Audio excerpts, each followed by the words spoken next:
I'm Tom Rowland, and this is the Tom Rowland Podcast.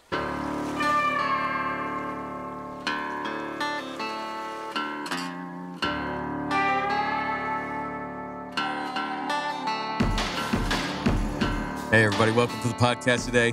I have my best helper, my daughter, Hannah Rowland, holding the camera right now, and she's making me laugh. And it's probably, forgive the shaky video because she's laughing because I'm wearing this headset. But I have to wear this headset because it's good audio. At least that's what they tell me. Anyway, very special podcast today. I've got my friend, Brad McLeod, former Navy SEAL, Kokoro instructor, and the man behind SealgrinderPT. SealgrinderPT is an amazing website that has tons of resources. If you're trying to get in shape, whether you're trying to run a 5K or you're trying to train up for Go Ruck Selection or SEAL Fit Kokoro, there are resources there that can help you. And there are lots of resources there that will help you with other things besides physical training, because as we talk about in this podcast, physical training is often the road to mental training. And that's what my daughter, Hannah, thinks is so funny because she gets a lesson on mindset almost every morning. And most mornings she doesn't want it, but give it to her anyway. And so anyway, check out SealgrinderPT, Brad McLeod, and he's coming at you right after I tell you that this podcast is brought to you by Waypoint TV. Over 2,000 episodes, 68 different producers now. You can go there for free on any device and stream all of that great outdoor content at your leisure on any device. And did I mention it's free?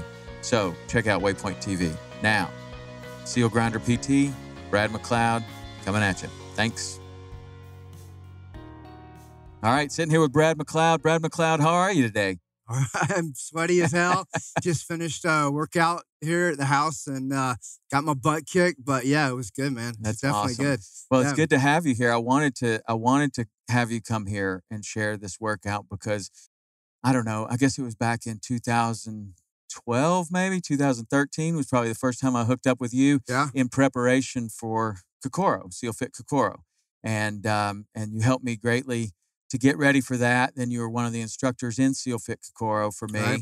Then later you were one of the instructors for my son in 20X.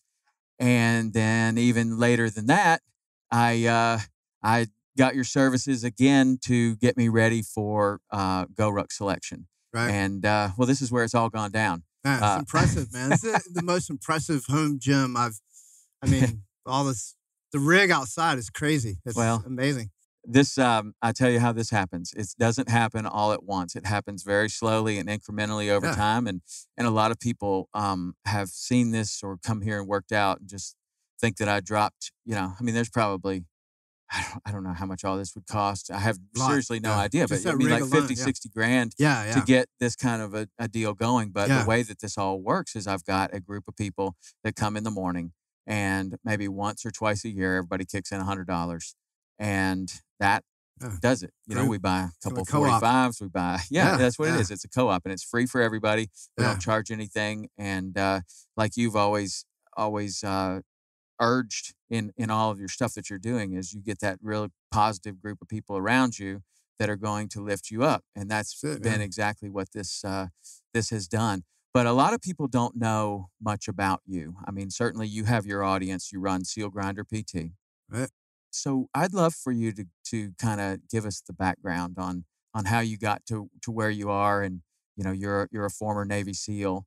Some people might think that you're just born a Navy SEAL. But in your case, that's one of the things that I love so much about your story is that it wasn't all roses, right? I mean, it wasn't all flowers. Like Sturgill says, it ain't all flowers. No.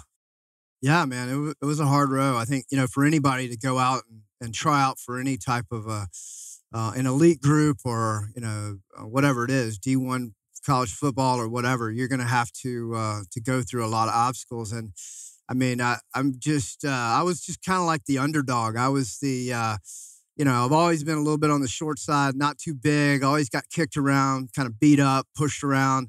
And really, I got into high school and I was like a rowboat without the oars, without a sail, without without a rudder and no compass. I was just kind of drifting and just kind of doing what everybody else was doing. And, of course, I got into trouble, partying, drinking, nothing too crazy, but, I was just drifting. And somewhere deep inside my stomach, my gut, it was just like, man, there's something out there for you. And I think we all kind of have, we do. We all have that where something's calling us to go to a higher level, to be our better selves, And at that time, I wasn't reading positive mental attitude books. I didn't know about Tony Robbins. I didn't know about the Navy SEAL. Any of that stuff, but someone gave me a book and I read a story about the SEALs in Vietnam. And I was just blown away, man. Really, I've used the term before. I was spellbound. It's like, it's kind of like, it was just this mystery, this enigma. I was like, you got to be kidding me. These guys you get paid to go travel around the world and hunt down bad guys and go through the swamps. And, it wasn't about the pay. You don't even make that much money as a SEAL. But I was like, you can go do some cool stuff. And from then on, man, I was already in the gym a little bit. And I don't know, man, it was like this little tiny spark, that question of, you got something better inside of you. That little spark just slowly became a kind of a smoldering ember. And, a lot of other things happened along the way.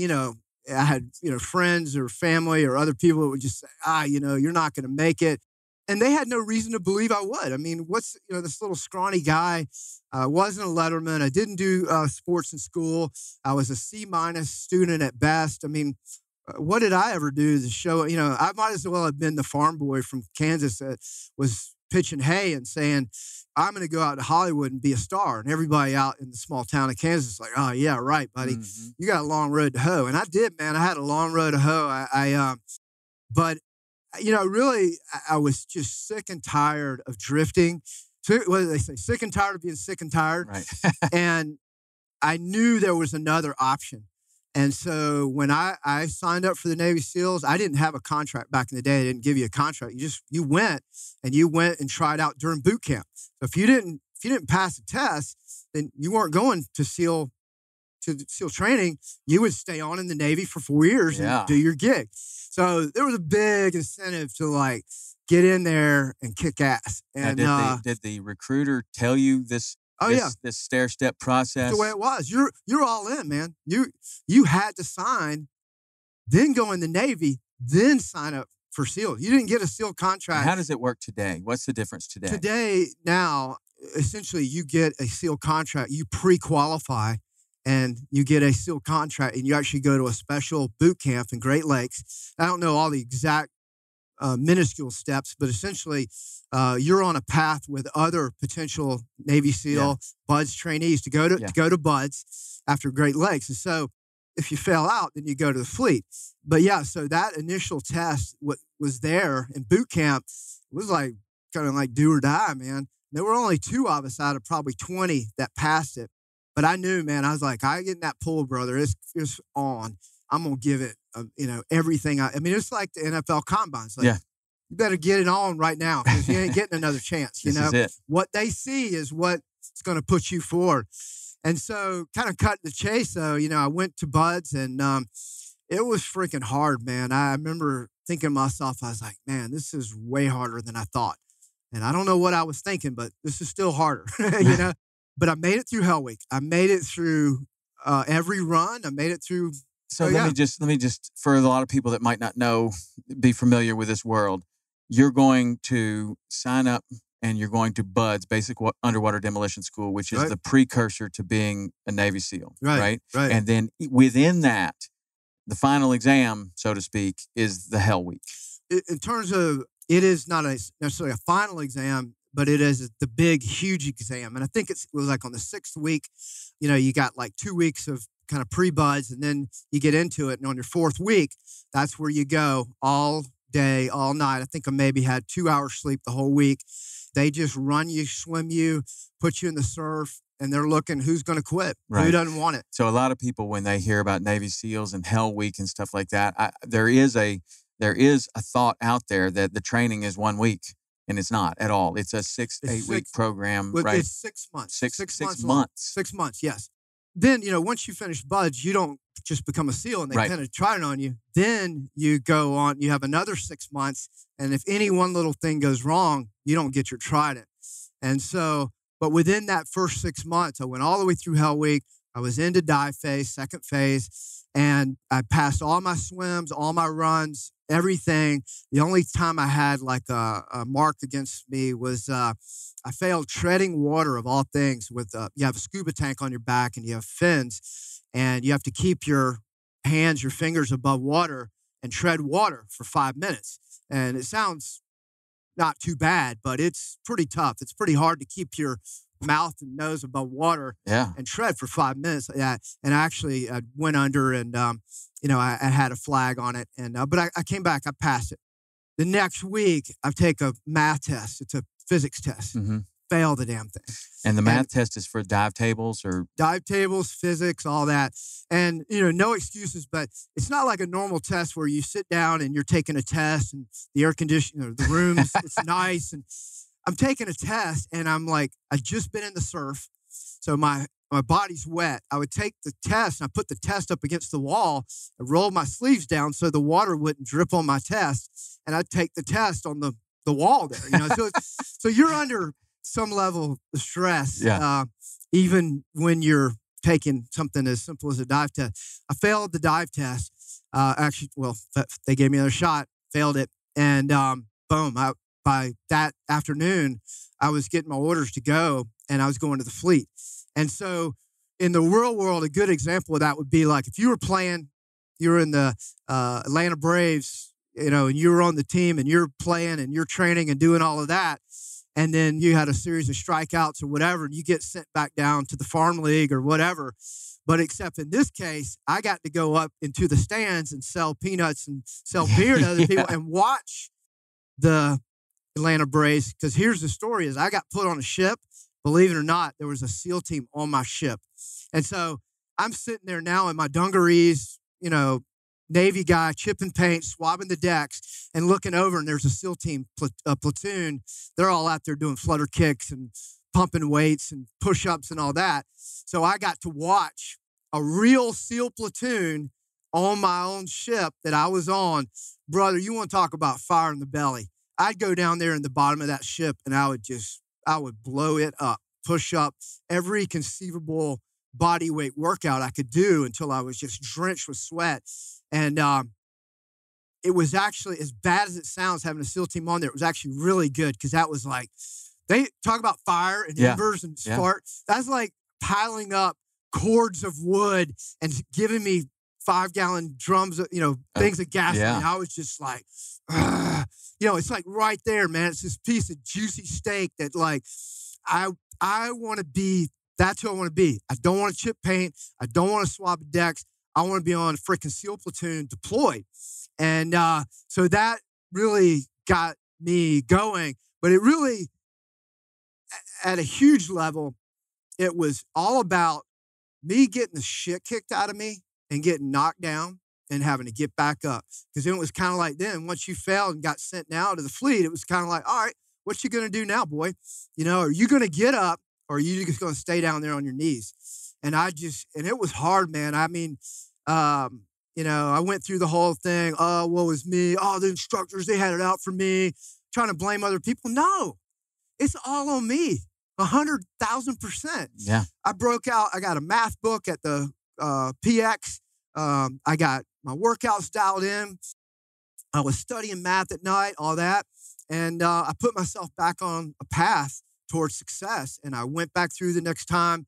I passed everything, dive physics, everything, all the runs, everything, and made it through the second time. But when you say you went back through for the second time, when you fail out, they're going to roll you back to what part do you have to repeat? You got to start back day one. Wow. That place is brutal, man. I mean, you hear the stories and it's the cut, like you're on a football team and the cut there's brutal. Every freaking day, man, is you're under the gun to get cut. And if you're, if you do an obstacle course 1 week and your time doesn't improve over the next week, your ass, not only are you going to the surf and you're going to get tortured, or you're going to have to carry the steel pallets or whatever it is. I mean, it's, they're going to be in your face. And, if you were to fall off the slide for life and not complete that obstacle, there's guys that you don't get to go on in the training. That's part of the cut. It's just, there's always a cut. If you fail a run and fail again, boom, you're out, on and on.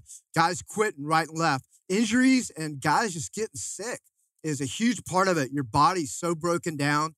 And you think about it, these guys are in and out of the surf. They're in and out of, back in the day, we were in the mud flats. You'd have guys with just crazy, they'd have chafing and they'd end up with some kind of weird infection, or, they've gotten water in their lungs and their immune system's down. And next thing you know, the guy's he's hawking up crap out of his lungs. I was very fortunate. My body, even though it was beat up, I never had anything serious enough to knock me out of training.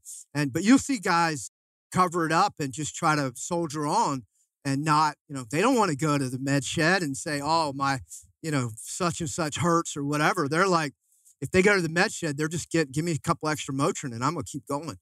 So the cut there is very brutal. And I'm just using that as an example to say, they didn't say, oh yeah, well, you made it through all the way to second phase last time. You don't need to do hell. You just start over. No. No, you start all the way over. That wasn't even, I didn't even ask the question of, can I start back after hell? It was like, all I wanted was my shot back in the door. Just give me my shot in the door. I was like, Hellweight's going to suck, but I made it through the first one. I'm going to do my best to make it through the second one. Yeah, but yeah, man, they don't spare. Yeah. They're not like, oh yeah, we'll push you up here and get you up here in a good spot. Yeah. So one of the interesting things, that's an amazing story. And I'm sure most people that become SEALs have a story similar in that there's ups, there's downs, there's huge challenges to overcome. And I've read a lot of the books, of other SEALs that have written books. And there are all these challenges where they don't think they're going to pass this certain swim test, or they don't think they're going to pass this. And somehow they just dig really deep. And I think that's why, and I would like to ask you this, because over the last, say, 10 years, the SEALs and the SEAL mentality and the SEAL books have become more in the mainstream. When you first were learning about Navy SEALs, it was very, very quiet, very little written about it compared to today. And so why is it that you think that has become so much more popular, and I think I may know the answer to this, but why is it that people are looking to Navy SEALs for mental toughness and looking to them for strategies for success outside of the military and in business and in daily life and in parenting and all of these other places? Why do you think it is that we are now looking towards your experience and other people's experience in the SEALs to gain that perspective? Yeah, I mean, I think is that in the same way back in the day, there was not as much written about it, but what I did read was about, the 1970s, the Vietnam era, Navy SEALs and UDT and the old frogmen. And for those guys, I mean, that was just like, these guys were my heroes. Like they would just overcome all these obstacles. And for a guy like me who was sick and tired of being sick and tired, I was like, man, I want to become that, a better person. I want to do something to serve my country. I want to have something that has some good, some tangible. And so I think there's a lot of people out there today, they're looking for that same thing. They're looking for a better life. I mean, it goes without saying, but, our world is chaotic at times, especially if you open up the newspaper or you open up Google News or whatever, you'd think the world's coming to an end almost. It's like and I'm just kind of joking, but like you got volcanoes in Hawaii, and you got geysers, and you've got tsunamis and hurricanes, and you've got school shootings and terrorists and ISIS and all this stuff with politics. It's like, man, we're all trying to find our way, and it's like, there's semblances of that. It doesn't have to necessarily be Navy SEALs. It can be that warrior culture that really boils things down to a basic level and just says, okay, I'm just going to focus on what's the next right thing that I need to do. Yeah. We're talking about it here in this workout. I was getting my ass kicked in this workout, and I was like, what's the next right thing that I need to do? It's not thinking about the pull-ups, it's not thinking about the run. It's thinking about the power clean right here. Let's finish these power cleans. I got 3 more, right? So keeping that level of focus when the rest of the world's chaotic is critical right now. Yeah. And so when people get semblances of that and they can say, wow, well, if this guy could do it with all this chaos going on and, grenades going off and gunfire, and this guy was able to keep on mission and perform a task and come back safely. Well, it's like, well, if he can do that, how about if I can just take a little piece of that and fight my way through Atlanta traffic, right. get to my job. I've got a boss that's lobbing grenades over the cubicle at me. You know what I'm saying? It's like, I've only got 30 minutes for lunch. We're all kind of in this chaotic world trying to find peace and calm and focus and getting back to protecting our family, coming home safe. And so I think there's a huge desire. There's a huge want. There's a huge need. I think most Navy SEALs are going to say, yeah, it's a little overblown. Too many books were sold or what have you. But I do think, and I know that there's a lot of guys out there in all types of special forces warrior culture that, we were talking about earlier, your t-shirt, mine says everything. There's a lot of really good ideas. And if they're implemented even halfway, they can help your day-to-day life. So it's a long way of saying there's a lot of people out there that want to improve their daily life. And if they can take one little ounce of warrior culture and put it into their life and they improve 1%, they want to come back for more. You know, they want to eat from this table of good food. Yeah. And that's what you're doing at SealgrinderPT. You are there. If you go on your website, there are literally thousands of pages and a whole membership area where you can get into even more detail on these interviews with people that have done all kinds of things, from being a green team SEAL, Dev Gru, to somebody that has just done their first go ruck, the lightest go ruck, right? Exactly. And you're asking them all these questions about success. But one of the questions that I'm obviously deeply entrenched in this physical culture, right? Like, you kidding me? I don't know if you look You're around. not into lifting weights. You're not into that. Come on. But I'm into this physical culture because I wasn't always into the physical culture. I was a wrestler in high school, but then I lost that and I got away from that. And at one of the most important times of my life, where I'm trying to start my business, trying to start my family, I'm trying to, really create my life, I don't have this and I've lost it. And lucky enough for me, I had it as a warrior mentality from wrestling, like what we were talking about earlier, that wrestling is similar to a lot of these things in that you are going to be put to the test daily. And then you're going to have additional stress of having to cut weight at a very young age when all of your friends are going out drinking beer, drinking Coca-Cola, doing these other things. You can't even drink water. A lot of things going on. Yeah. You've got to focus. Yeah, and you have to focus. You can't, your friends are going out drinking beer and partying, and you can't even have a glass of water because you got to weigh in this afternoon, right? So that was part of my background that gave me some of the discipline that I use today. But what was interesting to me is that I got away from the physical culture. I got away from those type of workouts and that, because I was fishing every day. I was trying to start my business. I was trying to do so many things, get married, start a family, do all of these things that are about creating your everyday life. And I forgot about those things. And I think that a lot of people do forget about those things. I had it in my background and I'm like, well, man, I'm getting ready to have a baby. I think I really need to be in shape. Like, this is unacceptable because I'm going to have to work more, and I can't have this. I can't have this flat, spare tire around my midsection. So I'm going to start, and that kind of got me back into the culture. And then in doing that, got exposed to Tony Robbins, got exposed to the SEALs, got exposed to lots of positive things that really transformed my life and changed my life, to the point of then interacting with you and saying, I want to take it one step further. And what is this SEAL Fit Kokoro all about? And that was a major, major transformation for me.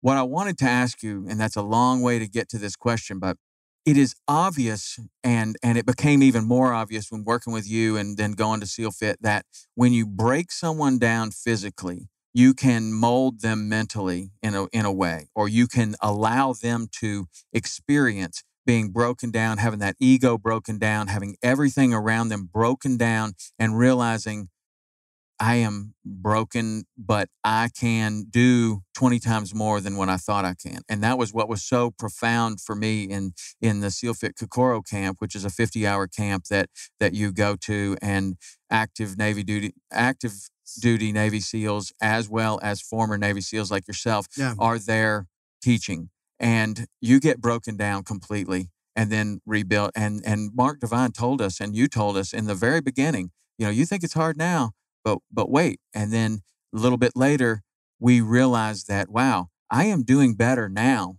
than I was doing in the first few hours of the camp, right? Because all the nerves have dropped down. So that is a technique that all special forces use to break people down physically and then build them mentally.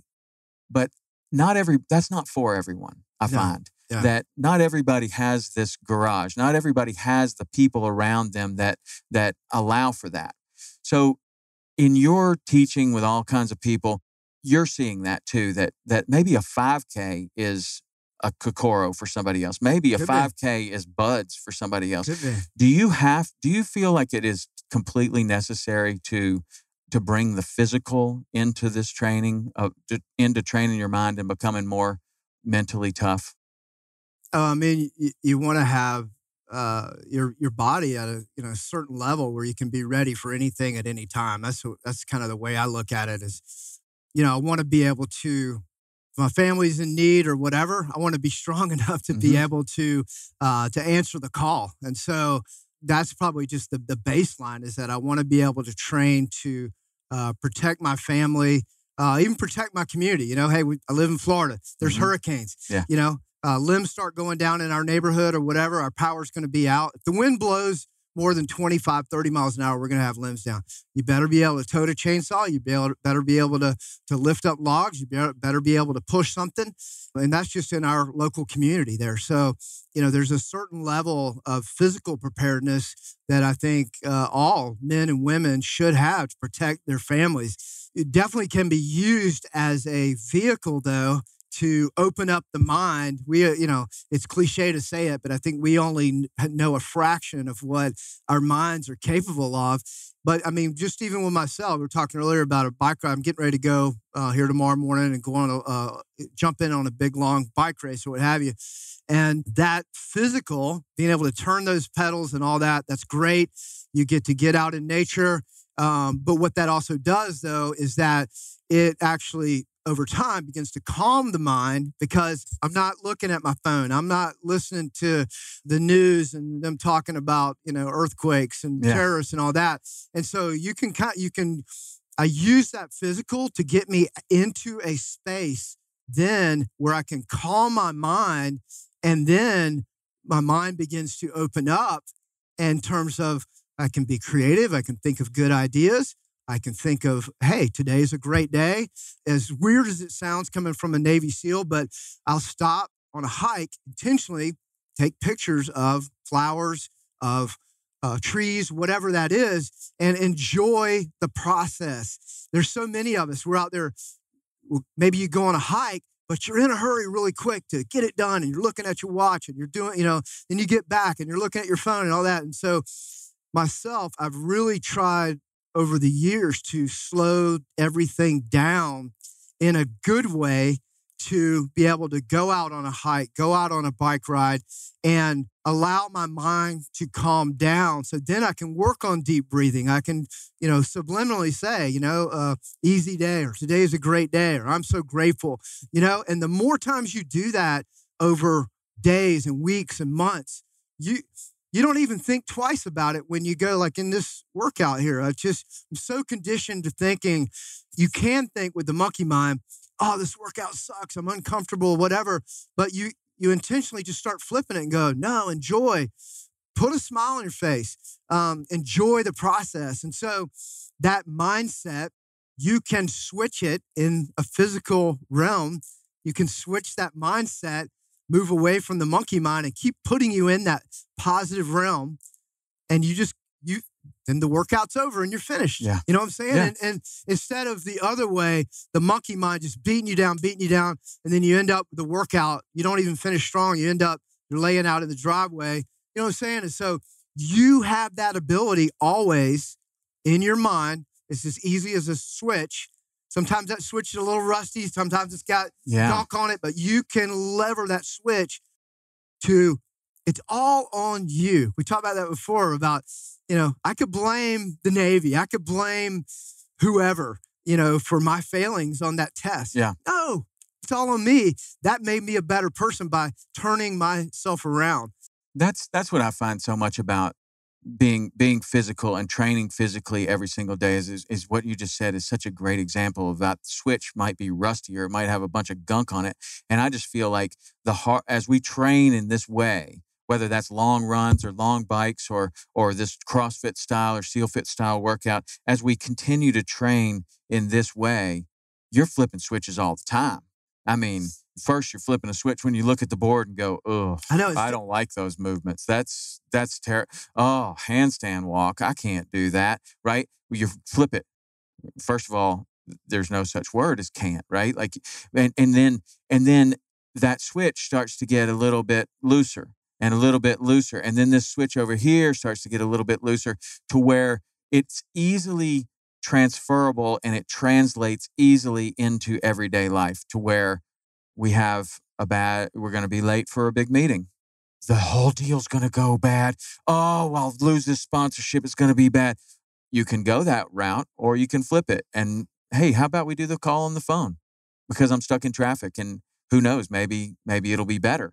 But I find that for me, and I'm sure it doesn't work for everyone, but the physical training is such a pathway into flipping those switches and into being able to flip those switches in any aspect of your life. And a place that I find is it's become more in my comfort zone, but it certainly was not in my comfort zone, and that's parenting. Like, you don't know, right? You have a baby for the first time. There's no instruction manual. You don't know anything. And then you get frustrated here or there or wherever. And then it's that physical training that allows me to quickly just go, okay, hold on. I feel my breathing going shallow. This is not what we're supposed to be doing. Yeah. I'm getting upset over no reason. We take the little time out and flip that switch. But I just see that a lot of people that I know don't train physically. And I just wonder how they even make it through the day. I seriously do. Yeah, I think there's just a lot of people out there. I was one of them before I went to the SEAL training, and that I didn't even know what a monkey mind was. And I had it. And, nowadays, and for those, I just use the term monkey mind. It's just that the mind, untrained or undisciplined, undisciplined, will just begin to wander, and a lot of times it will just go right off into the negative, and you've got all these thoughts bouncing around in your head. Yeah, but you also have all of these inputs that are helping you to go off. You've got the news, you've got Facebook. It's total chaos, like you were talking about. And your mind can go crazy. Oh, the volcanoes are blowing up. This is happening. Hey, this really is the end of the world. Right. That if you look at it, you can say. And you start getting, your breathing starts getting shallower, and you really go into a full-blown minor panic attack because of nothing, right? Yeah. It's just what's happening around the world. So how do you, outside of the physical, how are you mentioned, hiking and doing some stuff like that. How are you quieting your mind? I go out to the forest with my dogs a couple of times a week. That's a big part of it, just kind of getting out of the city, turning off my phone. And I've got this beautiful national forest out to the south of us. And I'll go out there and I'll hike. I'll work on trails. I'll pick up trash. It's a physical activity. And, I'll go running with my dogs or I'll go bike with them. And so that's a huge part of it for me. I do go to an actual real life gym up the street from me. I've got a really great training partner, Chris Stoudemire, give him a shout out. Meet up with him and do some powerlifting a couple of times a week. And that's really helped me out. But that not really quieting of the mind really at all necessarily in that. You do have to focus. But that's my time is in the afternoon. I get all my work done. And if it's a nice day, man, I'm heading that way. And so that's a huge part of, 2-3 hours a day where I can kind of do my own thing. And for me, that's super. People can say, "Oh, you're slacking off. You're doing, whatever." It's like, no. I spent 21 years in Atlanta, in the big city and traffic and doing all that stuff. And I always, came to Chattanooga to go climbing, or I come up here to go paddling or mountain biking or whatever. That was like my refuge. And so really now living in Florida with the National Forest there, that's my outdoor recreation, a lot closer to my house, and just kind of getting out. I loved Atlanta, but it was just a little bit too much for me in terms of, a lot of chaos and some negative stimuli. And so having that 2 to 3 hours a day, actually my, in terms of business, has done better. My creativity, has gone up, a lot more relaxed. And you're not as anxious in general. I think there's a lot, I know there's a lot of anxiety out there and a lot of stress, especially in your big cities. It's just go, go, go. Everybody wants to work the 80-hour week, make a bunch of money. More power to them. I'm not saying anything against money. I'm just saying is that I had to be aware of what were the things that helped me to quiet my mind and calm down. And it's so important that, like, when I went out to SEAL Fit, the best parts of SEAL Fit were were going up to the mountain. Yeah. You talked about, I think you listened to one of our little audio I made, walking up the mountain. And from a creativity standpoint, man, my mind was just pinging on all levels. Because as you know, the mountain, I'll just give a little background. The mountain is, remember the actual name of the mountain. I'll think of it later. But anyway, it's Palomar Mountain. Yeah, Palomar Mountain, long mountain, lots of false summits. And the guys and gals in Kokoro have to hike up this thing and come all the way back down. It's tough. It is we've seen a lot of people quit up there. But as an instructor, it's awesome, man. You're up there with all these guys and gals. They're pushing themselves. You get to put everything into it. You're like, helping to push them, breathe good life into them. And you're hiking most of the night and you're looking up. There's comets flashing. You see the glow of the city. I thought those were just hallucinations I was having. Well, maybe they were for me too. But, you're seeing the glow of the city. You're hearing birds off in the distance. There's the smells of the eucalyptus trees. Yeah. You know what I'm saying? And so in reflection, I'm like, look, it's like, man, that's the kind of stuff. I kept going out to SEAL Fit. I was like, I love this stuff, man. Or when we would be at the ocean, it'd be like 4 a.m. and we'd watch the sun come up. And those are some of the most powerful moments when you're there in nature. You're not on a phone. The phone's not ringing. There's not all this chaos. You know what I'm saying? You can simplify down. And we're going back to that warrior culture again. The warrior culture is very simple and minimalistic. You can study warrior culture from way back, the Spartans, even studying modern day forest monks. Very simple lives. And a big part of their life is physical labor, physical work, being productive in your society. And so that's a really long way of saying is just that those parts of SEAL Fit, when I was still living in Atlanta, I was like, those are the things I want, to be able to be out in nature, pushing people, calming my mind. It was like hitting on all cylinders, Yeah. And so that's a big part of what I do now. And it's helped me a lot in terms of just relaxing in general and trying to be a better person. I can be a better person when I'm not. We can all be a better person if we're not under a ton of negative stress and chaos and traffic. That's the way I look at it. So, yeah. But you also are constantly finding ways and to keep yourself tested, to keep yourself on the edge. I mean, you are. I know you are, because you're doing these bike rides across the state of Florida. I mean, 300-mile bike ride, and I don't know what you're getting ready to get into tomorrow, but up in the mountains. I don't know what I'm getting into tomorrow. It's up in the mountains, but yeah, no, that's just. Is that part of it for you to constantly continue to test yourself, and you keep going back to the physical, but not everybody needs to necessarily always go back to the physical. I mean, testing yourself could be learning a foreign language or getting yourself in some kind of, I don't know, taking a parenting class, whatever you're outside of your comfort zone is. Yeah, exactly. I think that's hugely important, again, to keep flipping those switches. And some of those switches are, I may be a little bit older, but I can still learn and I can still improve myself in all of these different areas. And it may be physical. It might be just reading different books that you have never read before. But I notice that you're doing that just in following you on social and staying in touch with you. You're doing these things that are obviously a physical test for you.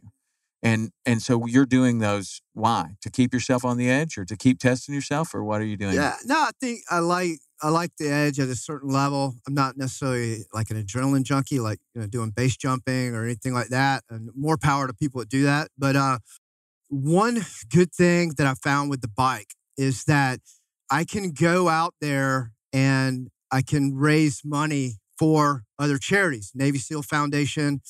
There's a local group in my hometown, homeless teens. And so I thought about that. I was like, what can I do? I like to ride the bike. I like to do physical stuff. I don't mind if it rains or whatever. I like to be out in the kind of the gnarly stuff. Like, what can I do that will push me, but also help other people? And so I've really found, for me, that was like a perfect combination. Get on your bike, do something good.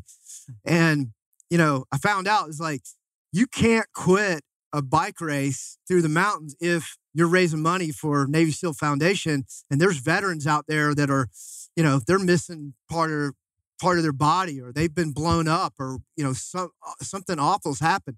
All my legs and arms are working. I mean, so what if my butt gets a little sore and my back and I'm sweaty or whatever? That's a very small price to pay. And I found that having that level of accountability, when you've got people cheering you on and saying, hey, go, go, go, raise money for charity, you can't get off that bike. At least I can't, with a straight face and say, I'm done. It ain't going to happen. So it really helped push me further, and at the same time trying to do something good. And so I was kind of working within the passion of what I have for the outdoors. It kind of just like it was hitting on everything there. And I was like, really, this is something where, you can really get out there and you can help other people. Hopefully you can inspire other people. And also tell them too, is like, one thing that was kind of in my mind is like, I'm 55 now, whatever. I try not to play the age card, but I'm just trying to use an example of like 55 now, if I prop my feet up on the couch and cracked open a beer and watched the Golf Channel and looked at my shiny trident on the wall, probably nobody would say a word. But I would know deep down inside of me. And after the things that have happened in my past life and whatever, and knowing where I've been, I'm like, I ain't done. This is just getting going, And it's like, you've got to have that ability to kind of pull yourself up by your own scruff of your neck. Yes, it's good to have accountability. Yes, it's good to have a workout partner like yourself. Those are all good. But there's also times when you're going to be out there by yourself and you got to help pick yourself back up. And I saw that in biking, is that like, I'm not done. It's like I've had a little renewed commitment to powerlifting, and I've had some actual good numbers. And a lot of people are like, powerlifting, heavy weights, you don't want to do that at 50 something. No, it's actually good for testosterone production. My body feels great. Why not? And so, I'm just, it's just an active, ongoing, I don't want to use the word battle. It's an ongoing soft fight against, gravity, my own ability, or my own wanting to, sometimes we just want to sit down, relax, whatever. That's good. But I wanted to keep going and help raising money for charity. I wanted to help inspire other people. And the bike was just seemed like the best that's way. super cool. Yeah. I think that anytime that you can challenge yourself, and sometimes we talk about getting out of your comfort zone, but a lot of times, I mean, that is your comfort zone, which is kind of ironic that I know. going to the edge of endurance and those, that's where you're super comfortable. Yeah. And I've kind of thought about that with all of this and everything. It's like, okay, what am I going to do for my 50th birthday? How about a quad Murph? That sounds really challenging. Whoa. And we've done triples, but we haven't ever done a quad. And so I'm thinking, well, okay, but that is squarely in my comfort zone.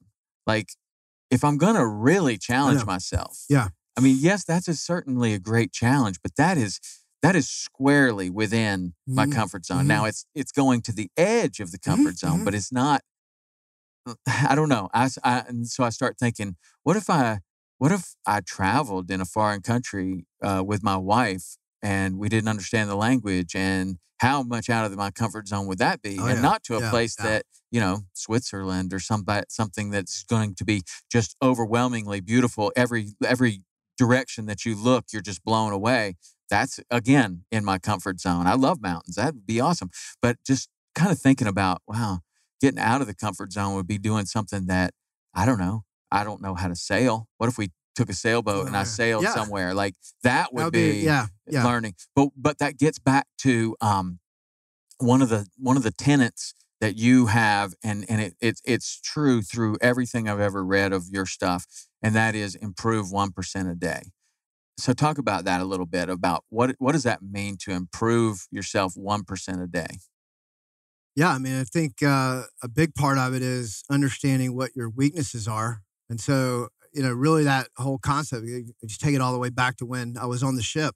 And, I knew that I had to change. I couldn't keep doing what I was doing and get to where I wanted to be. I was a C- student in math. I like to lift weights.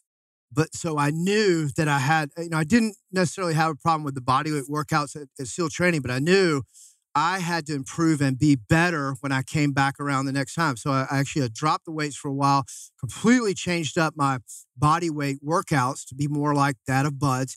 And I was hitting the books every night, And so that was really the start of it. Whereas if you would have taken me 5 years before, I would have been not hitting the books at night, and I would have been doing just the things I like to do, which is lift weights in the gym.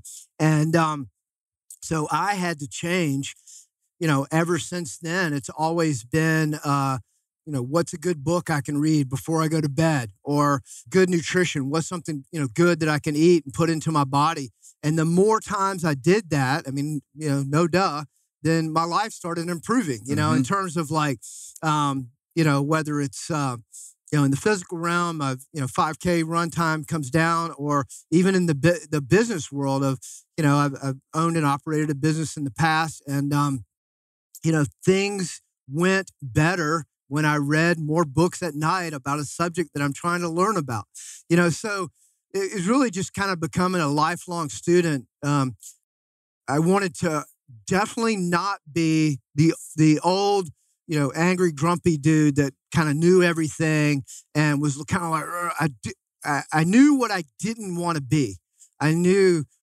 And so I went backwards and said, well, what I do want to be is someone who is open to ideas, and, oh, okay, we'll try that. Or even like this workout. It's like, I knew when coming up here, I was going to get into some business. And I knew I hadn't been doing CrossFit workouts. I've been doing other stuff, but you know what I'm saying? It's so like, this coming here today is a 1%, And so always trying to find the 1%, and, going tomorrow to join that race. And so it becomes just a small challenge of connecting the dots of each day, kind of a reset to say, what can I do today to help me get better? Because if I don't have that switch turned on, then I'm back where I was before at 17. I'm the rowboat drifting in the ocean. And don't you think that mentality, I mean, that is a mentality that permeates your entire life.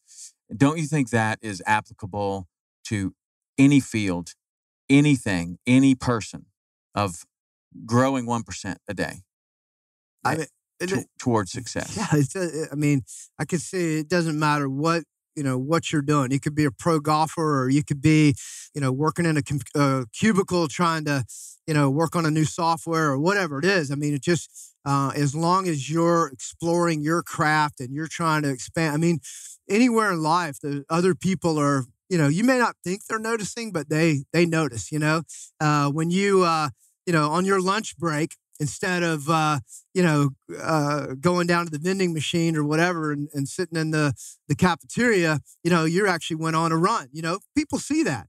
And then they wonder why a year later you're fit, energetic. At the end of the day, you've actually got some energy. A lot Maybe of times, why you're not in that cubicle and you're in the corner office. Yeah, more likely. Yeah, and that's what I'm saying. Is like little small increments like that of taking a 15, 30-minute run during the lunch break, and you come back to the cubicle, even though you may not even have a shower. You may have just had to wipe yourself down, right. but you made a sacrifice and you did what you needed to do. That's your little 1%. And next thing you know, 3 years later, you're in a corner office. Yeah. And you're it's not managing 1%, everybody else. It's 50% at that point. Because you've read, and you read 7 books on management or software. You know what I'm saying? Yeah. It just goes on and on. So let me ask you this. In order to improve yourself 1%, do you put the gas on the things that you're good at, or do you attack your weaknesses, or both? It's so hard because sometimes, you always want to say, oh yeah, you go after your weaknesses or whatever. And, at some level though, it's a hard question really to answer. I think you want to acknowledge your weaknesses and go after them, be aware of them, but also align it with your path. Where is it that you're truly headed? And so there may be some things that might have been a weakness that, okay, well, it may be better here that I work on this strength over here. So, it really almost depends on the situation. But that awareness, you have to be aware, because otherwise you can be a victim of your own liking to do what you like to do. Yeah. And you get pretty good at that, but then you get put in another little environment over here and you're like, oh shit, you're Right. only like half as good as you Right. think you are. So there's a huge amount of being humble, and that when you get into this other little environment over here, you could very well get your ass kicked. And so, it does go back to that, be ready for anything at any time. Earlier, you're talking about shooting. You say, you wanted to build your shooting skills, and maybe they aren't where you wanted them to be. And so you're actively talking about that. You want to go to a shooting course and learn from top instructors or what have you. So I think part of it too is just that desire. For me, it's like I want to have some level of desire in it so that can help pull me along, propel me along. The time, there are times definitely when you wake up in the morning, like, oh, I don't want to go work out, but I'm going to go do it anyway. There's a lot to be said for that. Well, again, that's another switch of, Yep. I don't want to make this phone call, but I'm going to do it anyway. Yeah. Because I don't want to do triple Murph today, but I did it anyway. I don't want to do bench press today because I'm terrible at it, but I did it anyway. I don't want to do this type of workout or a 6-mile run, but you do it anyway. And then that translates to, I really don't want to have this difficult conversation with one of my employees, but I'm going to do it anyway. Yeah. And you know what? If you take it that's just like the rusty switch. You're building that of, man, I don't want to do this, but I'm going to do it anyway. And then it could be, I find that in fishing, I don't know, fishing has a lot of good application to life, because there would be situations where you're good at tarpon fishing, you know where they are or whatever, that particular type of fish. Then, but you're weak at bone fishing or permit fishing or whatever. Or you are weak on certain conditions. It's cloudy and as soon as it's cloudy, you can't see in the water, you don't know where to find these things. So then you decide you want to go into a tournament, and you get your ass handed to you because on the tournament day, it's cloudy. And you're after this fish that you don't know how to fish for in the clouds. And you basically don't know how to fish for it in the clouds because it wasn't fun for you at the time. You're like, well, I could just go do this over here. I can tarpon fish in the sun because I can see them and they're big and everything. And when it gets cloudy, we'll just go do something else. But I always kind of was looking at that as, God, how much better would I be if I was confident doing this in these adverse conditions? And so what that meant for me was, in those adverse conditions, I needed to go do the things that I didn't particularly like when I could be doing something far more productive.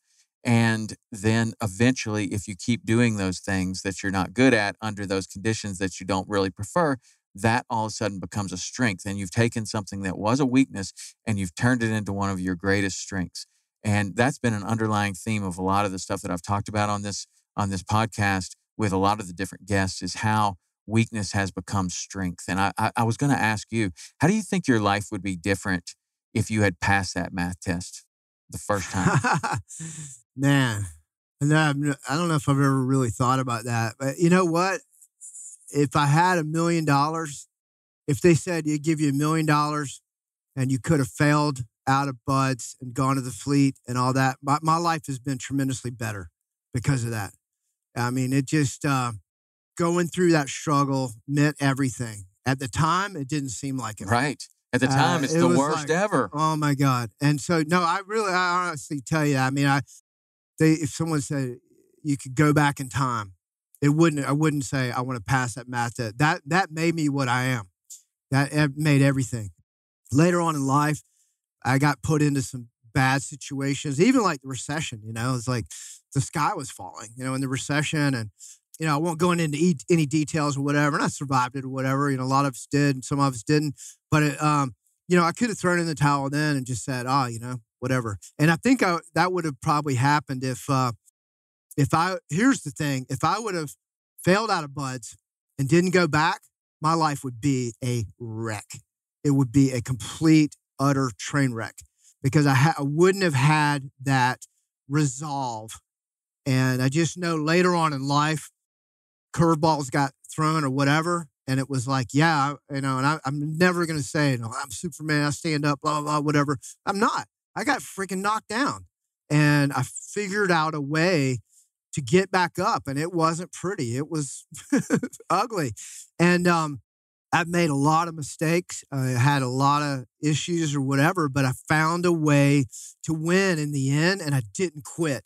And that meant so much, I mean, as you know, with a family guy, I mean, that just, being there for my family, doing the right thing for other people that are around me.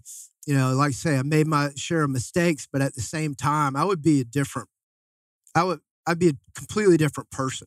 So as hard as it is to say, it's like that instance there with me failing out, that really put me where I made everything. I mean, I went to college. The Navy paid for my college. I couldn't have went through college before. I didn't have the discipline. I didn't have I didn't have the day-to-day. Definitely. Yeah. I find it interesting that you went immediately to, well, my life would be a train wreck if I hadn't have gone back, right? You bounced back and you went back and you accomplished your initial goal. Mm-hmm. But the original question was, how would it have been different if you had passed that math test? Because you could have just kept on going and maybe been, maybe gotten your trident and maybe kept going. But I see that one of your strengths now, obviously, is your passion for learning and your passion for getting 1% better every day. And you're translating that to a lot of people through the work that you're doing. Oh, and it's kind of interesting that if you look at maybe why that is, it's maybe because you failed that math test. And had you just passed that math test, maybe you would have still been a SEAL, but maybe mediocre in your life, as opposed to get knocked down and learning from it and building this discipline and this underlying theme and tenet throughout your entire life of this 1% better. So here's the thing right here. You talked about earlier, do you think you should work on your weaknesses or whatever? I had to work on my weakness. That was my weakness. I was a C-. I probably was a D+ student, and they probably just kind of passed me on. I rarely even use this word. I hate math. It's hard for me to say that. I'm just not good at it. I suck at it. And I got exposed. It's kind of like going to play D1 college ball and you're not good at a certain thing, and you're a cornerback and some receiver knows you're not good at that, and you get burned for a touchdown and the game, Yep. And so I had to double down harder than I ever, and I'm on a ship, so I didn't have a teacher sitting there saying, you should do this. It was hard, man. And so I had to acknowledge my weakness. I had to double down on my weakness. I had to have the discipline to study that at night on the ship. So that's the real life example of right there. I mean, the question you asked before, that's, if you really want to move forward, you have to acknowledge it, as ugly as it is, face it, and do something about it. Yeah. Man up. Yeah. Okay? It ain't going away. I could have sat on that ship and not opened a math book and probably went back and probably would have failed the damn thing again. I had to do the work. You got to do the work. That's probably a better way, a real life example of answering it, is that, that weakness, that's the thing too. If I would have went all the way through buds, passed that test or whatever, I would have been like, you can things come easy to me. You can still be a C- student and make it. Exactly. No, if you don't have the talent, you're getting flushed out of buds. As simple as that. Yeah. That's where, life today is not quite like that. It's not as black and white as that. And people are getting pushed through schools, and people are getting, they're making it, as mediocrity. Mediocrity is accepted. It's not accepted there. No. That is the highest standard. And I think that's one of the reasons why, one of the original questions was, why are we looking to the SEALs and looking to the Green Berets and looking to these special forces? Because the standards are so high that if you've made it through there, you obviously learned something. But as you know as well as I do, that there are every different level of every single thing there is. Whether you're a chef, there's a chef that can make a pretty good hamburger, and there's a chef that can absolutely blow you away with something that he is focused on his craft. He is working every single day to be better at every single aspect of it, and using it incrementally like that. That's interesting, because I've always kind of wondered that about you. Like, that math test was so important in your life, and if you had just passed it, maybe you end up thinking things are just coming easy. Yeah, it's cool that you brought that question around, because I'm sure like a week from now I'm going to be on my bike or out there running with my dog, and I'm like, what if? Well, when you come up with that answer, we'll do another podcast. No, but I mean, self-examination, self-reflection is really important. I think we should all be our own best critic. I don't think you should just beat yourself up and, necessarily, but we really have to, I talked about being in the woods earlier, and people were like, man, you're out there, you're whacked out, you're just like a hermit. No. I actually use it for production, in terms of, being creative, let my mind rest, what have you. So no, that's, no one's ever asked me that question. I don't think I've asked myself that. So that's pretty cool that you found that angle, because I'm sure that'll come up a week from now. Well, I get interested in that because as a parent, and now my son, the one that went through 20X with you, Turner, he's almost 21. Hayden, who you just met a little while ago, he's 18. And my daughter is 14. And, we're going through all of these things, and maybe they get cut from a team, or maybe they don't get this, or they don't get that, or they fail something, or the girl they wanted to ask to the prom doesn't go with them, or I don't know, any number of things, to where you see, wow, this looks like a beautiful road that they could take, and it would be awesome. And it doesn't happen that way. And I have these conversations with my wife, and it's like, yeah, but you never know, man. You never know if that is the thing. That it's hard to question the process, like what we were talking about before, that this thing that seems as though it has just smacked you in the face and knocked you down. In 20 years, you may look back at that and think that that's the greatest thing that ever happened to you. It wasn't fun. It wasn't pretty. It wasn't nice. It wasn't enjoyable at all. Yeah. But it made you who you are today. Yeah. And I see that because I have a lot of people that listen to this podcast, and a lot of the people that pay attention to anything that I'm doing are people that want to make their living in the outdoors. They want to be a hunting guide, a fishing guide, an outfitter. They want, and in a lot of ways, some of those people, or in a lot of cases, some of those people are young people like my son or somebody that's just going to jump into that business and go down that road early. There are other people that are sitting in the cubicle and all they want to do is fish every weekend. That's all they want to do. And so they're thinking, man, could I possibly quit this job? Could I possibly do this? And they're going to do something and they're going to go get their captain's license or they're going to do something and they fail. And it knocks them back a little bit. And they could either go sit back in that cubicle and say, well, I guess, if it all lines up perfectly, then it'll be great and I'll do it. Yeah. But it's almost never going to line up perfectly. That's the thing. It's never going to line up perfectly with parenting. It's never going to line up perfect in business. It's never going to line up perfectly in something that you want to do so badly, like you wanted to be a SEAL so badly. And it just didn't. There were all kinds of challenges, but without those challenges, man, who knows? I mean, maybe you sail through and you get bored with it. Like this was probably never. That's probably never been said about going through SEAL training, that it was just too easy and I got bored with it. But there's so many other things that can be like that you wanted to try this and it worked and you had marginal success and then you quit because it was boring after a while. But had you had some challenges in the process there, then maybe your success at the end would have been so much higher. I just find it to be very, very interesting. I ask a lot of people that kind of question of things that you saw were great challenges and you overcame them.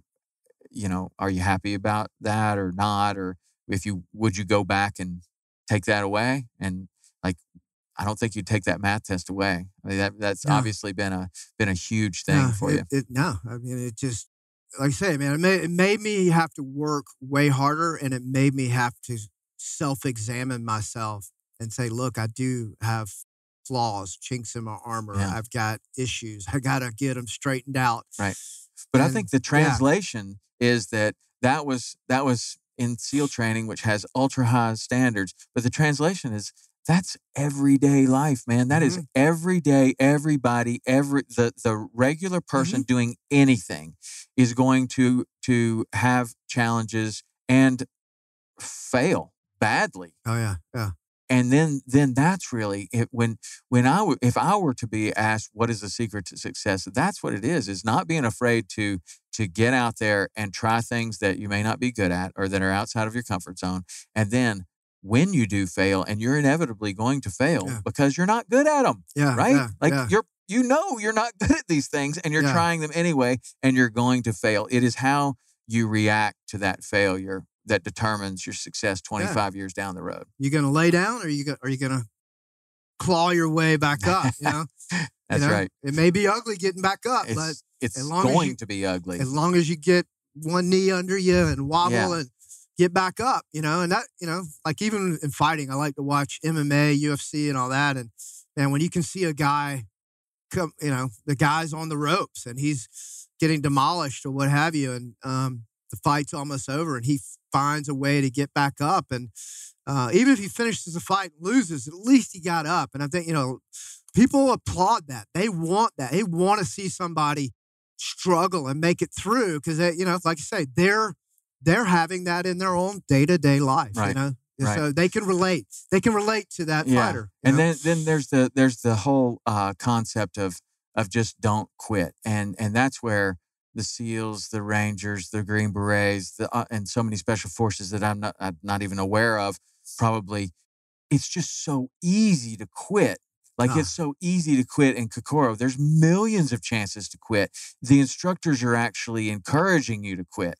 Man, you cold?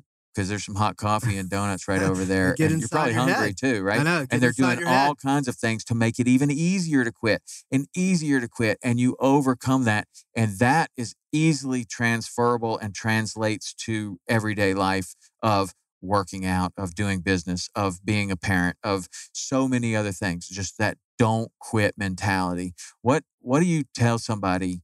I mean, and that is a major theme of all your work too, is just don't quit. I mean, what do you tell people, whether they're getting into buds or they're starting a business? What does that theme look like to you? How do you translate that to people? Well, I mean, I think the biggest thing is that you have to know what your why is. I mean, that was a huge thing for me in terms of not quitting. It's like, how do you go to Buzz and you weren't a letterman, you weren't a jock in high school, you didn't do well at math. How did you get in there and you just found a way to thrive? Not necessarily thrive, but I found a way to make it through. And a lot of that was based on my why, is that I was sick and tired of doing what I was doing before. Didn't want to go, going back home, options. I didn't want to go back home and just drift again. And so, but also my family. I just, that's been a recurring thing for me. That's why I live in Florida now. My family's down there, and that's important to me. But definitely my why when I got there, I was surrounded with other jocks. There's guys 6'2", chiseled warriors next to me, and I'm like, oh my God, I'm in trouble. My first week in Buzz, I'm like, I don't know how this is going to pan out. But once I got out in the surf zone or what have you, and I saw these guys quitting, it was like, how did that guy quit? He was a letterman or whatever. And it's like, well, he was a stud athlete. He's got options. He never had anybody in his face calling him, words he'd never even heard before. And so I found out quickly that those guys that had a strong why they were there in their gut, those were the guys that stuck around, And that's the instructors wanted guys like that in a battle, they had a why, they had a higher calling. And so, when I relate that back over to other people, is that, somewhere in terms of not quitting, you have to have some level of passion for what you're doing. You have to have that why. Why is it that you're doing what you're doing? Well, earlier I talked about riding a bike. Why in the hell you want to ride a bike all night long in the mountains, and beat yourself up or whatever, and it's raining and rocks and just getting bit by bugs? Why in the hell you want to do that? And it's like, my why to help veterans is so strong.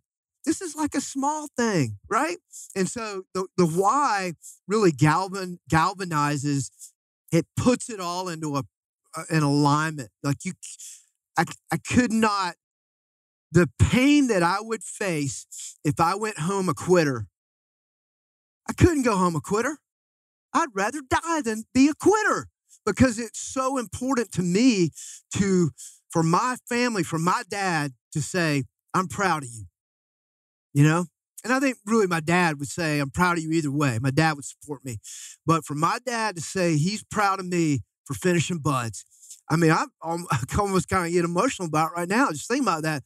Bro, you put me in the surf, we'll go all night long. You put me in the mountains, we'll go all night long. We'll go days.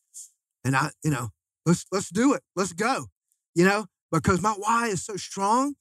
I'm going to keep going no matter what. I'll find a way to win. My bike breaks, I put that thing on my shoulder and I'm gone. I'm walking, right? And so that's, for me, we talk about how do you talk to someone about not quitting in business or life or parenting or going to Buds or whatever. If you got that why, you want an A+ why. You honestly can be a C- student or runner or whatever. Yeah, you want to be top if you can, but your why is what's going to keep you in that game and keep you coming back.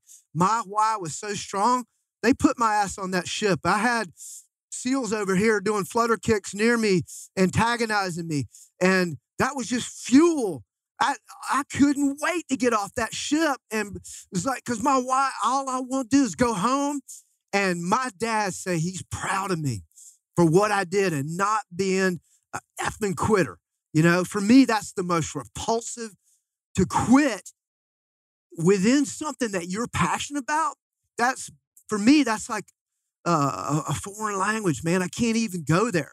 And so, but for me to focus on, why am I here at 2:30 at night in the mountains and it's raining on me and I want to just lay down in the mud and sleep? Why am I here? For veterans. Well, my why is right here. This little bit of pain. So this is really interesting, because I think that is absolutely the secret to so much success on anything, on any front, whether it's going through Buds or you're making it through Kokoro or Go Ruck Selection or whatever. How is it that you help people to determine what their why is? Because it's easy to say, well, you should just know it. But when you ask somebody, I know. Why are you doing this? And they go, well, I don't know. Just and you're like, well, you better know. Yeah. Because and that can be the case of you're an entrepreneur and you're going to start a business. Why are you going to start this business?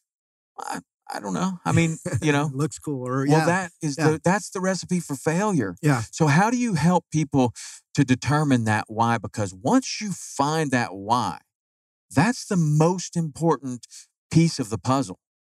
That is absolutely it. And I'm sure in a lot of your training with people and your personal interactions with them, you're helping them to find that why and to condense that into a one sentence or something to where you're like, what's your why? Boom, I can tell you right now. And that was one of the things that happened in Kokoro. They were saying, you better, and I don't know if it was all the instructors, but there were certain instructors, they came over and they said, why are you doing this? And I'm like, that's a question I don't know. They're like, buddy, you better find out. Next time I come here, you better tell me why. And the hurricane's coming and you better know. And about 35 hours later, it was so clear in my mind. So tell me, how do you help somebody to find their why? Well, I mean, I think, talked about a little bit before about reflection, self-examination. That's something at an early age I got put into the fire at Bud's. And I had to figure it out real quick. Like we say, we use Tony Robbins as a generic kind of a positive mental attitude type guy. He's got all these different programs or whatever. I hadn't been exposed to that. I hadn't read a book about that. It's not as if when you go into the Navy SEAL training, the first day they said, you need to find your why, and here's what you need to do to find it. You know what I'm saying? Right. It's like you're thrown in the fire, and you better figure it out really quick. And I'll say that for me, I got lucky in a certain sense of that. I didn't want the option of going back home. So I had to do a lot of soul searching. And in that soul searching gut, I really think is like that first week of Buds. That first week woke my ass up like I had never been woke up before, so far out of my comfort zone. I mean, it's just, and the first week is really not that hard compared to every progressive week. And so I had to spend the time really deciding, is this truly what I want? Because this is way harder than I thought. And this letterman next to me right here is going to be a SEAL. And I don't know what's going to happen to me. But within about a week or 2 weeks, you spend a lot of time in the surf zone. You spend a lot of time crawling on the beach. You spend a lot of time running on the beach. Earlier, I talked about walking in the forest and all that. You spend a lot of time in some forms of isolation in that you have that ability to ask yourself, God damn, is this really what I want to do? Is this really, why are you doing what you're doing? I don't know what I'm doing. And you start talking internally in yourself, trying to stay away from that monkey mind. But it was right there. I was like, at the end of the week, like you talk to your parents on the phone or whatever, and your parents are like, I know you can do, they're breathing life into you. I know you can do this. And, and it probably was a conversation that my mom or my dad just said, we're so proud of you. And that feeling, that emotion, I was like, okay, that they filled my tank up. You know what I'm saying? They filled me up. And I was like, okay, I'm getting the shit kicked out of me here in Buds. But man, if I can talk to my mom and dad every weekend, right, one of the greatest things was calling my mom and dad after Hell Week. All right? Yeah. It's like, man, I mean, I can think about it right now. I remember the call and my dad saying, I'm proud of you. And it's so interesting how, these little things can translate into fuel for you. So long story short, I would say, put yourself in situations where you are uncomfortable that first 5K. Doesn't matter if you got to go walk that first 5K. Sign up for one. Go get in that 5K. In that 5K, you can say, why am I doing this? I don't know. Well, I want to lose 15 pounds. I want to move, I want to do this. I want to start that business. I don't want to be tired in the afternoon. I want to be fresh so that I can make more sales in the business, or, on and on. Or I want to be a better parent. I want to be able to walk with my kids to the playground, do some stuff with them, and come back. I don't want to be 50 pounds overweight and sitting down. So in those moments of physical, you have those isolation moments where you can have that self-reflection. And I grew up in that first week, and I found my why. And once I had that why, I might have been a C- student in math, and I'll say this very humbly, I had an A+ 1,000. You're going to have to put my ass on a stretcher with an oxygen mask or a body bag. Take me out of there. It ain't going to, I'm not going willing. I don't care if whatever's broken, whatever, because my why is so strong. So I got lucky, but I put myself in a test by fire situation, those isolation moments, do or die. And I had that self-reflection, and it hit. But no, I know I've actually, what you're saying is it's hard to quantify the why for a lot of people. But those that have it, and you'll hear professional fighters. You'll hear after a fight, they'll point to God, or they'll say, for my mom, or for my team. They were doing it for something bigger. If you just go out and just do it for yourself, you may be an elite athlete. You may be able to pull that off. More power to you. But for me, I have to find something bigger.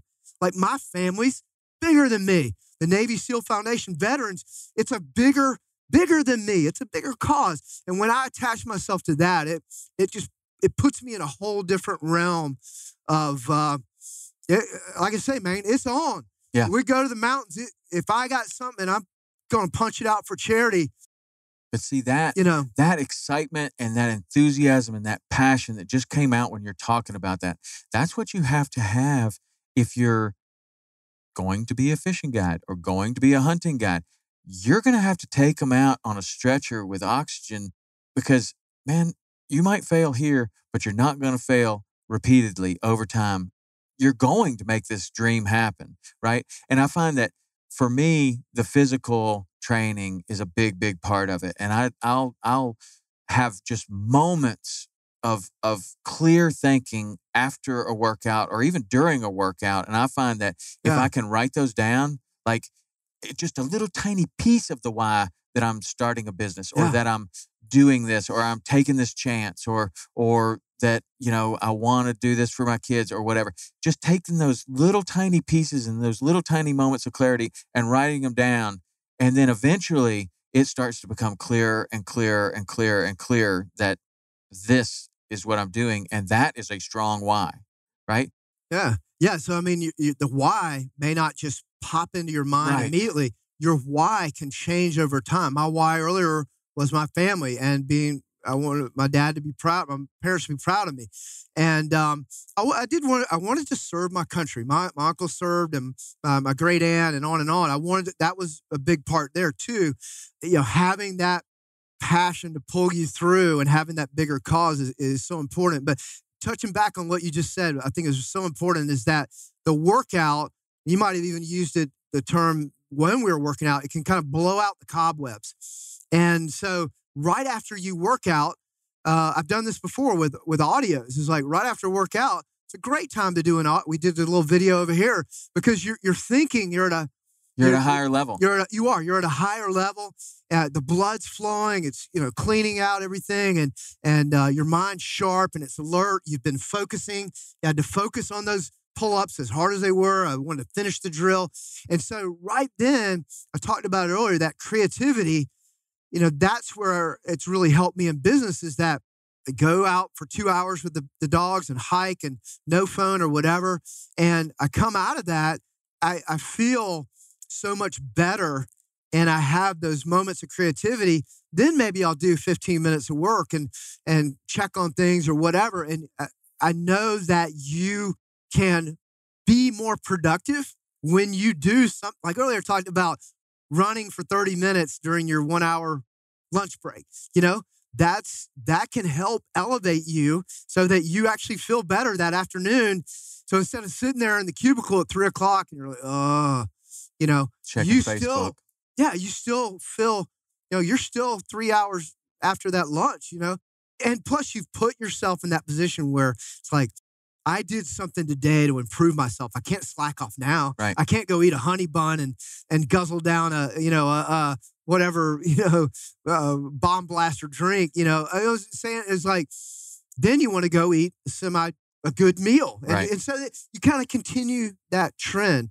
But it's so important with I don't understand all the scientific side of it and the brainwave side of it, but I definitely know that working out for me, it opens up this dimension of creativity where you can get good ideas out. Not all of them work. Definitely. I'm just saying it helps you break up that brain fog. Yeah. And I find that the same way. I mean, if I have writing to do, it's immediately after the workout. Yeah. And that's what I thought would be interesting here is to do a workout together and then do this podcast, because I think that, I don't know, it just loosens everybody up to have a physical effort, to just kind of see where everybody's coming from and it's all good. And then sit down and now you're relaxed and you're clear headed.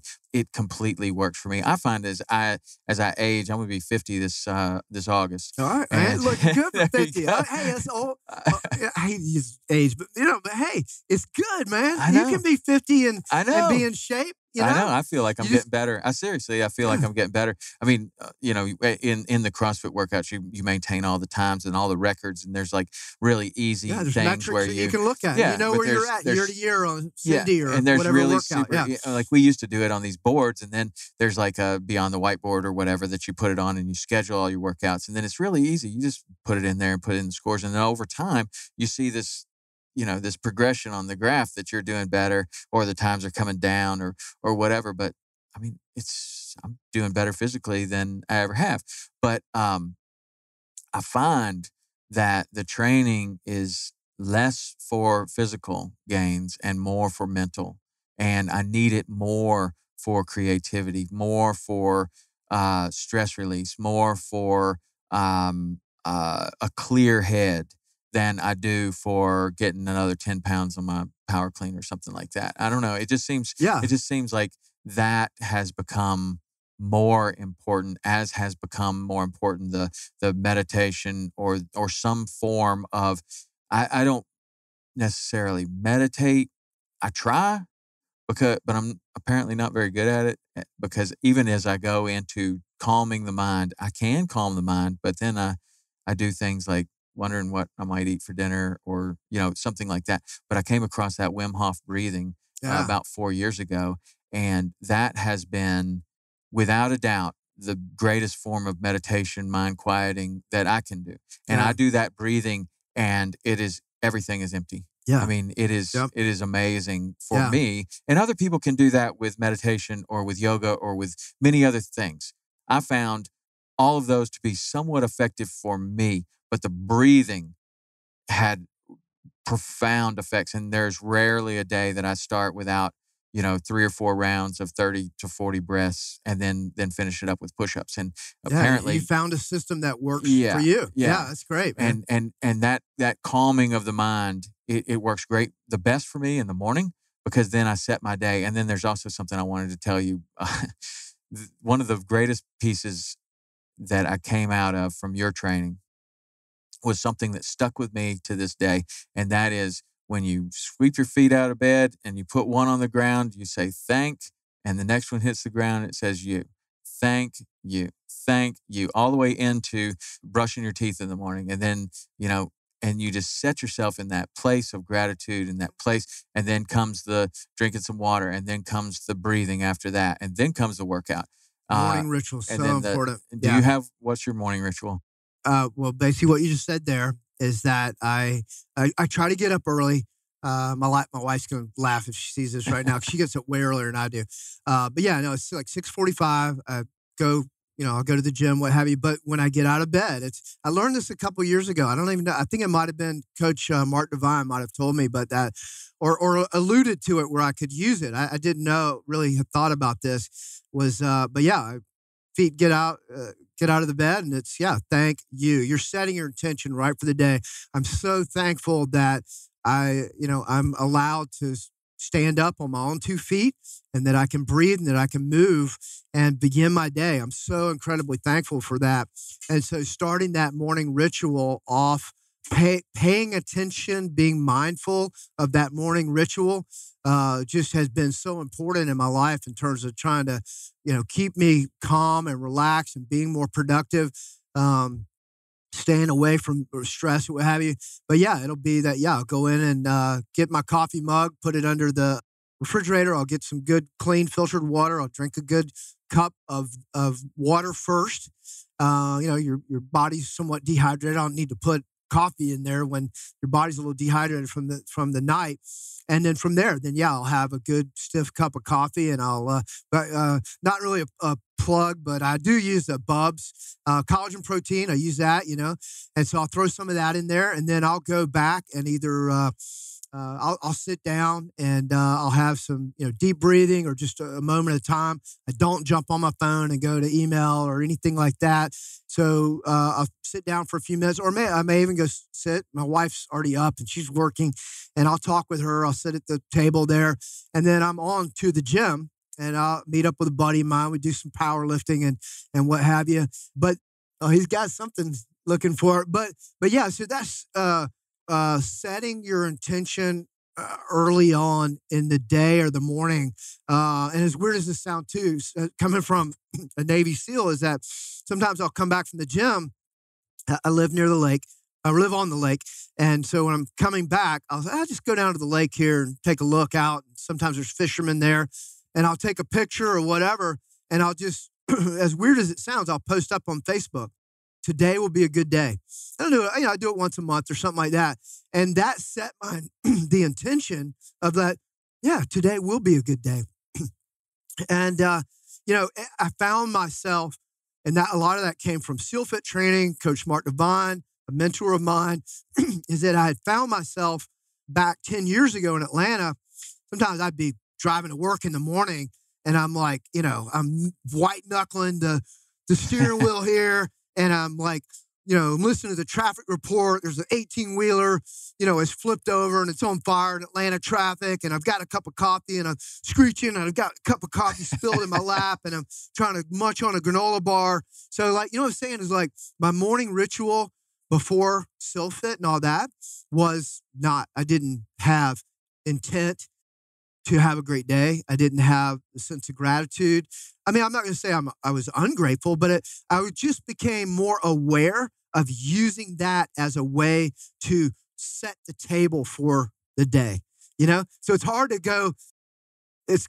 go have a bad day when you just intentionally said, look how beautiful it is out here. I'm going to have a great day.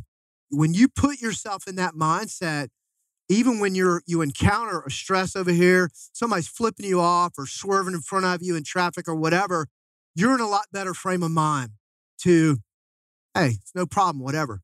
If I'm over here white knuckling it and I spill coffee in my lap and I'm trying to swerve, and I'm probably flipping the guy off and ready to, I'm human too. Yeah. I mean, my emotions get, but by intentionally going back to that and setting that table every morning, you set yourself up for success. You're doing methodical steps to train your mind. And when you do that for days and weeks and months, when you do that for a decade, you're thinking a whole different realm when you wake up. Deal. Yeah. So, yeah. And the same thing for when you go to bed at night. It's like, I don't watch the evening news before I go to bed at night. Yeah. Used to. Grew up in a family where, watch evening news or whatever. Yeah, they're talking about stabbing and raping and killing and, locusts are dropping from the sky. I mean, right before you go to bed? No way, man. Before you go to bed, you read, for 5 minutes from a good book, read something positive, and then you go to bed. So you're setting the stage there, too. Yeah. To get a good night's sleep. And so many people, when they're in that monkey mind zone, they They're watching bad. They didn't even know that's a problem. That's just what Right. the habit of they're in. Right. They're watching the evening news. Then they go to bed and, you've had the glare of the screen, all that. But then, your mind's all turned up about something. And then you maybe go to bed and you only get 6 hours of sleep. And it's not that good of sleep. You're all wrestling around and whatever. You know what I'm saying? So having that 8 hours of sleep after doing something good right before you went to bed, and then you wake up in the morning and you set the table right with intention, man, your whole life, talk about 1%, Your whole life in a will year, change. in a month, you can change your life. Yeah. With those quick, easy steps. You don't even need a gym. The gym is great. That's your mind gym. That's your own little 5 minute. People always tell me, they're like, I'm too busy. I'm traveling. I'm this, I'm that. And I'm like, okay, what book are you reading? I'm not reading a book right now. Here's a good book. Read this book 5 minutes before you go to bed. And do 5 minutes or do a minute of plank. I can't do a minute of plank. Do it on your elbows. I can't do that. Do 30 seconds. You know what I'm saying? So right before you go to bed, and don't watch TV. That thing alone right there, if you can hand that to someone and they do it. I tell them, say, email me tomorrow and tell me from accountability what you did. Now you got an accountability partner. When you start doing those things over time, you're living in a completely different world where it's like nothing's impossible. But we're going to go ride 200, 300 miles or whatever. Hey, let's do it. Because you think, I can do this, and I know it's going to be fun. I tell myself it's going to be fun, even if it's raining and, whatever, it's going to be fun, Well, that's awesome. And what I think is so awesome about that is that you're taking that mindset and you're taking the things that you've learned and developed, and you're taking your mentors and all of this input that you've had, and you're sharing it with others. And you're sharing it with others that some of them want to be Special Forces warriors. Some of them have no intention of doing that whatsoever. Most people that check out our site, they're not. But man, you're doing great work, and God, can you believe it? We've been going for 1 hour and 37 minutes. So hey, when you talk about something that is important to you or you're passionate about, you're not, back when I used to work in a cubicle, you're looking at the clock. What time is it? Yeah. Is it coffee break yet? When you do something that you're passionate about, you're not checking the clock. You're doing you're doing the next right thing. You're doing what you need to do to move you forward, just like this workout earlier. And this whole conversation is so important to all of those people out there that want to do something different. They want to quit their job and be a hunting guide. They want to quit their job and be a fishing guide. They want to quit their job and be a photographer in the outdoor space. There's so many people like that. And so, man, there it is. There's the secret to success from Brad McLeod, Navy SEAL. Find your why. Determine exactly what that is in the most condensed way that possible. If you could put that into one sentence, put your why into one sentence. And if someone, or you always hear people, they say, if you're asked on an elevator, what's your why? Could you do it before you hit the next floor? So you got your elevator speech, but whatever, right? So find your why, determine what that is, and then it's 1% every day. And then the final recipe to the puzzle is don't quit, right? Yeah. Secret to success. All right. DFQ. Don't freaking quit. That's right. Well, we're gonna unfortunately have to quit on this podcast, but we're gonna do it again. Love having you, man. It was really super fun. To Chattanooga, it's one of my favorite cities anywhere. You got climbing, paddling, mountain biking, trail running. So much. You got everything right here. You got the river, and I love coming up to Chattanooga. Cool. Well, we'll definitely do it again. Tell everybody how they can find all of this content that you're putting out and follow you on all your social platforms. Yeah, it's just SealgrinderPT. You just type that in, Google search. It'll pop up our Facebook. You can follow us. We have our main website, and you can email me. I answer every single email personally. Brad at SealgrinderPT.com. I love helping other people. Whether you're trying out for buds or you're trying to do your first 5K. I've been there, and anything I can do to share to help other people, I'm all about it. So I'll answer every single email myself. I don't have somebody else. I don't have someone to help me on that because it's something that I think is important. that you have to give back, So yeah. And you also have your own podcast, and they can get that off of the website, or Yep. Yeah, we just posted that up on the website. We have 3 podcasts that we just started putting together. And of course, we need to have you on our show there coming up. We'll definitely do that. So I'm going to help Brad with the little bit of information that I've gained on putting out these podcasts, and he will soon be on iTunes, Stitcher, Spotify, SoundCloud, and everywhere else that you can find a podcast. But what's the podcast called? You got to have a title. SealgrinderPT. Yeah, for right now, it's just SealgrinderPT, but but I'm sure we'll find a good name for it. But yeah, just SealgrinderPT. If you just type that in and podcast, you'll be able to find the 3 that we have online right now. So yeah. All right, you're gonna have a lot more and some really good stuff. Yeah. All right, Brad. Thanks so much, man. Oh yeah, appreciate it. No, definitely. That's my pleasure. Hey, everybody. Thank you so much for listening to the show. I hope you got something out of that. Got just a little bit of news. We have started a weekly show that is designed to be up-to-the-minute videos of what's happening this week, mostly in the Florida Keys, but also in other places that we fish as well. We'll be putting that out every week, and the best way to find that is to subscribe to the YouTube channel, YouTube/Saltwater Experience. Search Saltwater Experience on YouTube. Subscribe to that channel, and you will get updates of when a new video is published. I've also figured out how to put the podcast on YouTube, finally. A lot of people like to put that window behind other things they're working on and listen to the podcast while they are working. So we now have that for you, and there is a playlist called Podcast. There's a playlist called Weekly Show. You can go and see all the new videos that we're putting up there. Started a new email address specifically for this show, and that is podcast@saltwaterexperience.com. podcast@saltwaterexperience.com. Those emails come directly to me. I'll see every single one of them. So if you have comments, suggestions, ways we can make the show better, and particularly if you have suggestions of someone you would like to see me sit down with in the hunting world, in the fishing world, in the outdoor sports world, or just a motivation, inspirational character, or someone that can teach us all something, I'm very interested in your suggestions. So that's podcast@saltwaterexperience.com. You can get the podcast on iTunes, Stitcher, Spotify, SoundCloud, and we're also publishing it on the blog. The weekly show will be published on the blog too, but the best way is to go to YouTube, subscribe there, and you'll get it immediately when it's published. So until next week, thanks for listening, and we'll see you soon.